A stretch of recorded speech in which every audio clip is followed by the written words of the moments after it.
Hello everyone, मेरा नाम है उत्कर्ष मिश्रा और आज की इस वीडियो के अंदर हम ये पढ़ने वाले हैं कि what makes an election democratic. आखिरकार देश के अंदर जो इलेक्शंस होते हैं, हम किन इलेक्शंस को कह सकते हैं कि ये इलेक्शंस जो है वो डेमोक्रेटिक है और यहाँ इस देश में जो इलेक्शंस हो रहे हैं वो नॉन डेमोक्रेटिक है।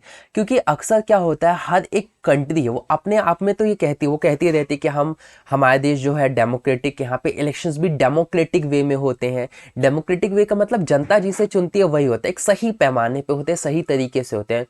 पर एक्चुअली हम कुछ चीज़ों को हम चेक करेंगे और फिर हम ये पता करेंगे कि एक्चुअली में उस देश कहता भी है या एक्चुअली में है भी, कहने और करने में फ़र्क है या नहीं है। तो ये कुछ पॉइंट्स हैं, इनको आपको याद होना बहुत ज़रूरी है। इससे आप चेक कर सकते हो कि किसी देश के अंदर जो इलेक्शंस हैं वो एक डेमोक्रेटिक वे में है या फिर नहीं। तो सबसे पहले हम पहला पॉइंट समझते हैं। पहला कहता है कि everyone should be able to choose, this means that every should have one vote, every vote should be have equal value. आपने पढ़ा होगा वन पर्सन, आपने याद करो, आपने पढ़ा होगा वन पर्सन वन वोट और वन वैल्यू। ठीक है, one vote one person one value. ठीक है, ये आपने पढ़ा भी होगा, इवन हमने पुरानी वीडियोस में कवर भी किया था कि देश के अंदर क्या हो कि ऐसा हो कि एक जो बंदा हो वो वोट देने जाए तो उसकी वोट की वैल्यू एक ही काउंट की जाए। जैसे अगर मैं वोट देने जाता हूँ तो मेरे वोट की वैल्यू वन काउंट की जाएगी। अगर मेरे पापा वोट देने जाए तो मेरे पापा की वोट की वैल्यू भी वन काउंट किया जाएगा। अगर कोई रिच इंसान वोट देने जाए तो उसकी वोट की भी वैल्यू वन, कोई पुअर वोट देने जाए तो उसकी वोट की भी वैल्यू वन।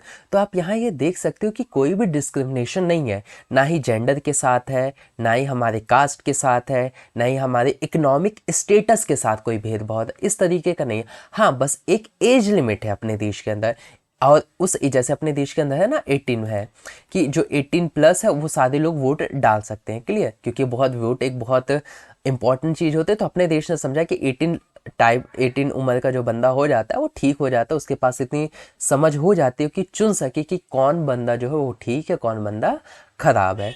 तो अपने देश के अंदर यही है कि जो 18 साल का है वो सारा बंदा जाकर वोट डाल सकता है, लेकिन भेदभाव नहीं कि लड़का जाएगा लड़की नहीं जाएगी, इस तरीके का भेदभाव नहीं हो। अगर इस तरीके की चीज़ें हैं आपके देश के अंदर तो आप ये समझ सकते हो कि जो देश आपका डेमोक्रेटिक है, क्योंकि यहाँ पर वन वोट है, one person one value, equal value. Clear. दूसरा पॉइंट क्या बताता है, there should be a something to choose from parties and candidate should be free to contest election should be offer some real choice to the voters. कि जो भी election में खड़ा होता है उनके एटलीस्ट क्या हो, जनता के पास चॉइस हो, लोगों के मतलब ऑप्शन हो, एक कम से कम दो ऑप्शन तो ही, या तो ये या तो ये। क्योंकि अगर जनता के पास ऑप्शन होगा तो वो चुन सकेगी, या तो इसे हम चुने या फिर इसे चुने। लेकिन जस्ट इमेजिन करो अगर जनता के पास ऑप्शन ही ना हो तो वो जो रिप्रेजेंटेटिव है वही बार बार इलेक्शंस के अंदर जीतता रहेगा, हर बार इलेक्शंस के अंदर वही जीतेगा, तो ये काम ही क्यों करेगा? उसे लगेगा जीतना तो मुझे ही है, तो मैं काम करूँ या ना करूँ क्या फ़र्क पड़ रहा है। तो इसी वजह से जनता के पास चॉइस होना बहुत ज़्यादा ज़रूरी है। और जो चॉइस हो, जो ये कैंडिडेट हो, ये जनता के प्रति काम भी कुछ अच्छा करें, मतलब ये ऑफर भी करे अच्छा कि अगर आप मुझे वोट दोगे तो मैं आपको ये काम करूँगा, अगर आप ये कहे कि मुझे आप वोट दोगे तो मैं काम करूँगा। ये नहीं कि कुछ लोग बोल ही नहीं रहे, ऐसा भी नहीं होना चाहिए। थर्ड होता है कि the choice should be offered at regular intervals, election must be held regularly after few years. तो इसके अंदर यही बात बताई जा रही है कि जो चॉइस करना है कि हमें चुन रहे हैं यहाँ पर कि इसे बंदे को चुन रहे हैं, इस बंदे को चुन रहे हैं, चॉइस के साथ साथ क्या होना है, ये रेगुलर इंटरवल पे हमसे पूछा जाए। मतलब जैसे कि अपने देश के अंदर होता है ना, हर 5 साल बाद चुनाव होते हैं, तो हमसे पूछा जाता है कि इसी बंदे को कंटिन्यू करना चाहते हो या आप दूसरा बंदा लाना चाहते हो। तो एटलीस्ट अगर आपको ये देखना है देश के अंदर डेमोक्रेटिक है या नहीं, तो आप ये देखो कि वहाँ पे इलेक्शंस रेगुलर इंटरवल पर हो रहे हैं कि नहीं होते। पता चले पहले 5 साल में इलेक्शन हुए, फिर उसके बाद 10 साल बाद इलेक्शंस हो रहे, तो इसे हम डेमोक्रेटिक नहीं कहेंगे। जहां हर 5 साल बाद इलेक्शंस हो रहे हैं उन्हें हम डेमोक्रेटिक कहेंगे। चौथी चीज क्या होती है कि candidate preferred the people should get elected, और ये बहुत ज़्यादा ज़रूरी है कि जनता जिसे चुने वही इलेक्ट हो। पता चले जनता ने इसे चुना, इलेक्ट होके कौन आ गया, ये बंदा, क्योंकि चीटिंग हो गई, गड़बड़ी होगी, तो ऐसा नहीं होना चाहिए। जनता जिसे चुने वही इलेक्ट होकर आए। अगला पॉइंट बताता है कि should be conduct in free and fair manner where people can choose they really wish. इसी से रिलेट करता है फोर्थ पॉइंट से ही, कि जो जनता है इलेक्शंस जो हो वो पहली चीज़ फ्री एंड फेयर मैनर में हो, कि कोई भी बंदा इलेक्शन में पार्टिसिपेट करना चाहता है तो कर सकता है। जैसे मैं हूँ, अगर मैं इलेक्शन में पार्टिसिपेट करना चाहता हूँ तो मैं भी इलेक्शन में पार्टिसिपेट कर सकता हूँ, बट एक कंडीशन है, एक एज लिमिट होना बहुत ज़्यादा ज़रूरी, मतलब कुछ लिमिट है कि आपकी ये कंडीशन होना ज़रूरी है, उसके बाद कोई भी पार्टिसिपेट कर सकता है। नॉर्मल सी कंडीशंस, कोई हाई फाई कंडीशन नहीं कि आपके अकाउंट में 10 करोड़ रुपए होंगे तो ये आप इलेक्शन में पार्टिसिपेट कर सकते हो, ऐसा कुछ नहीं। बहुत ही नॉर्मल सी कंडीशन है जो एक आम इंसान भी उस कंडीशन को फुलफिल कर पाएगा। क्लियर है।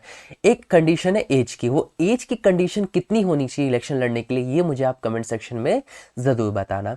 तो ठीक है, फ्री एंड फेयर मैनर में होना चाहिए, कोई चीटिंग ना हो, जिसे जनता चुने वही इलेक्शन में हो, ठीक है, वही इलेक्शन में जीते। ऐसा ना हो जनता ने चुना तो इसे, लेकिन घपलेबाजी हो गई, चीटिंग हो गई, डरा धमका के जीत कोई और गया, ऐसा ना हो।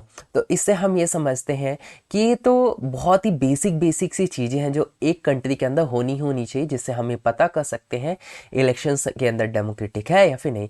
और अब पता है, आप लोग इस चीज़ से शॉक हो जाओगे कि कई लोग तो केवल जस्ट दिखाते हैं, कई कंट्रीज तो दिखाती हैं कि हम एक्चुअली, हाँ, हम देश के अंदर इलेक्शंस होते हैं, पर एक्चुअली वहाँ पे रियल पैमाने पे होते नहीं। जैसे चाइना का ही देख लो, चाइना के अंदर इलेक्शंस होते हैं, लेकिन रेगुलर भी होते हैं इलेक्शंस वहाँ पे, लेकिन लोगों के पास क्या चॉइस है? नहीं है लोगों के पास चॉइस। क्यों? क्योंकि वहाँ पे एक ही पार्टी है, CPI, communist party of India, communist party है केवल, वहाँ पे सीपी है, केवल कम्युनिस्ट पार्टी ही वहाँ पर है और कोई पार्टी वहाँ पर है ही नहीं। तो प्रॉब्लम है कि नहीं है? लोगों के पास कहाँ चॉइस मिल रही है? तो ये बात ध्यान में रखना है कि लोगों के पास चॉइस भी होनी, ये छोटी छोटी कंडीशन फुलफिल भी होनी चाहिए। और ये छोटी छोटी कंडीशंस को फुलफिल करने के लिए जो कंट्रीज़ होते हैं उनके पसीने आ जाते हैं। वो ये कोई एक बहुत ही अच्छी कंट्री होगी जो ही ये सारी चीज़ें फुलफिल कर पाती है, जैसे कि भारत देश। भारत इन सारी कंडीशंस को फुलफिल करता है। लेकिन और भी हम भारत के बारे में भी पढ़ेंगे कि क्या भारत को हम सच में कह सकते हैं कि भारत देश के अंदर जो इलेक्शंस होते हैं वो डेमोक्रेटिक होते हैं कि नहीं होते, वो हम नेक्स्ट। वीडियो अच्छी लगी है तो तीन में से कोई दो काम करना मत भूलिएगा, लाइक कमेंट एंड शेयर।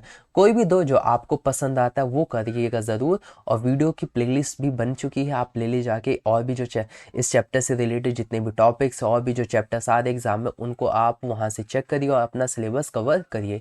मिलते हैं आप लोगों से नेक्स्ट वीडियो में।